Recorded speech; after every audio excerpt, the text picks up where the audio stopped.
तो क्या आपको मालूम है कि छोटे से छोटी चीज़ों के लिए, छोटी से छोटी गलती के लिए भी आपको कोर्ट जाना पड़ सकता है। जी हाँ, तो एक बहुत अच्छा किस्सा बताता हूँ आपके लिए। मेरे लिए बहुत अच्छा नहीं हुआ वो, क्योंकि मुझे फाइनली फ़ाइन भरना पड़ा, मेरी गलती थी।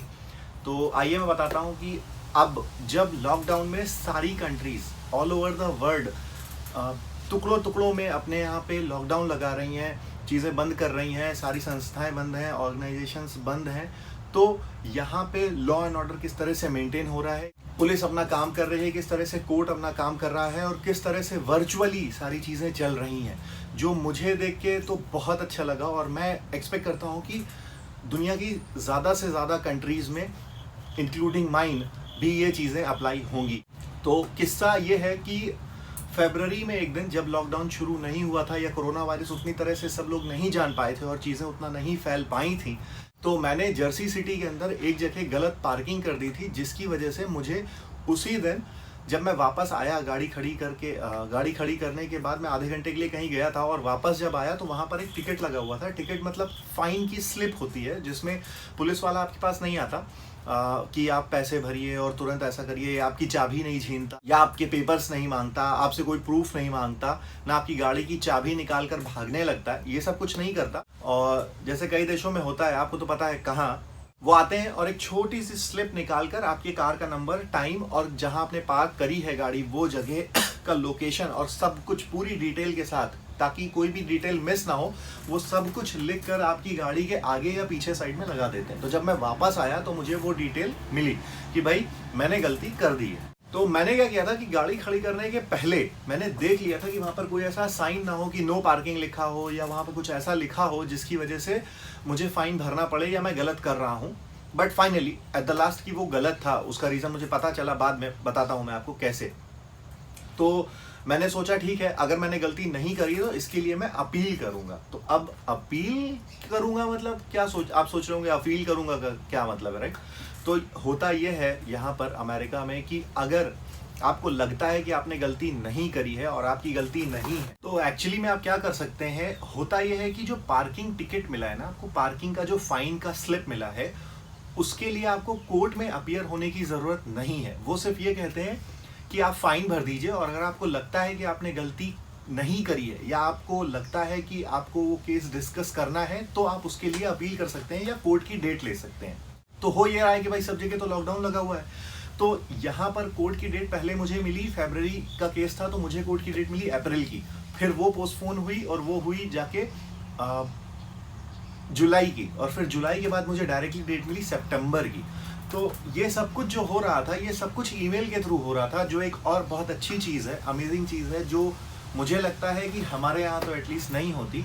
तो मुझे लगता है ये सारी चीज़ें बहुत ही सिस्टमैटिक तरह से हो रही थी कि आपको पीछे नहीं पड़ना किसी के, आपको वकीलों के पीछे नहीं भागना है, आपको कोर्ट के पीछे नहीं भागना है, और सारी चीज़ें आपको मैसेज के थ्रू और ईमेल के थ्रू मिलती जा रही थी। तो फिर जो फाइनली मेरी डेट आई वो सितंबर की आई, और उस कोर्ट की डेट के दिन 3 लोग थे, जूम कॉल हुआ, जो आजकल लोग ऑफिस के लिए बहुत ज़्यादा यूज़ कर रहे हैं, फ्रेंड्स से बात करने के लिए 8-10 दोस्त मिलकर जूम पे बात करते हैं। तो मैं था, जज था, और साथ में एक प्रोसिक्यूटर था, और ये 3 लोग बैठकर छोटा सा कॉल हुआ, जिसमें सबसे पहले अपने यहाँ गीता पे हाथ रख के कसम खिलाते हैं। तो यहाँ का हुआ कि आपको हाथ ऊपर रखकर उनका अपना जो है बोलते हैं वो, और उस पर आपको एग्री करना होता है, ताकि उनको लगे कि आप जो बोलेंगे सही बोलेंगे। Yes. You understand that if the court finds you guilty, you have 20 days to appeal the decision of the court. Yep. Okay, so raise your right hand. वो पूरी कोर्ट हियरिंग इस तरह से थी कि जैसे आपको लगेगा कि आप सच में कोर्ट में थे।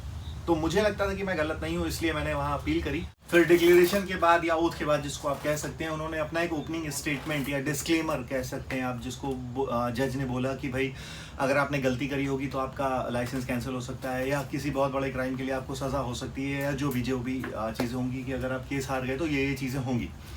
तो उसके बाद जब आप एग्री करते हैं तो उसके बाद फिर वो पूछते हैं कि आपने गलती की थी या नहीं, आपको क्या लगता है कि आपने गलत किया है या नहीं। तो आपको अगर आपको लगता है और आप कोर्ट आए हैं, तो मुझे लगता है कि आप यही बोलेंगे कि आपने नहीं किया। तो मैंने कहा हाँ भाई मैंने नहीं किया। देन ही सेड कि हाँ ठीक है, आप एक्सप्लेन करिए कि आपको क्यों नहीं लगता है। तो मैंने उनको बताया कि मैंने वहाँ देखा था भाई कि वहाँ कोई नो पार्किंग का साइन नहीं था और वहाँ कुछ ऐसा नहीं था कि नॉट अलाउड है इस टाइम पे पार्क करना। तो उन्होंने कहा कि नहीं ऐसा नहीं है, वहाँ पे क्लीनिंग का टाइम था और फिर भी आप अपने पार्क करिए। तो ये चीज़ मुझे नहीं पता थी कि वहाँ पे ऐसा है, क्योंकि वहाँ पे कोई ऐसा स्टिकर था नहीं। तो मुझे लगा ठीक है अगर वो कह रहे हैं। और दूसरी बात, मैं बहुत नर्वस था क्योंकि ये पहली बार था और थोड़ा सा डरा हुआ भी था। मुझे लग रहा था ऐसा ना हो कि वो मेरा लाइसेंस वगैरह कैंसिल कर दें और गड़बड़ हो जाए। तो मैंने कहा ठीक है। उन्होंने एक्चुअली सुनने के तुरंत बाद ही मेरा जो फ़ाइन था वो ऑलमोस्ट आधा कर दिया था। तो मैंने कहा चलो ठीक है, थोड़ा सा तो फ़ायदा हो गया मुझे यहाँ पर आने का। तो मैंने फिर ज़्यादा बात करना ठीक नहीं समझा। और एक बात और याद रखिएगा कि अगर आपकी कभी कोर्ट हियरिंग वगैरह हो तो कोशिश करिएगा कि आप बहुत रेस्पेक्टफुली बात करें, क्योंकि आपको पता नहीं चलेगा अगर आपने कभी बहुत अनइंटेंशनली भी डिसरेस्पेक्ट कर दी तो आपको अच्छा खासा फाइन भरना पड़ सकता है, ऐसा मैंने सुना है। तो कोशिश करिएगा बहुत रेस्पेक्टफुली बात करिए।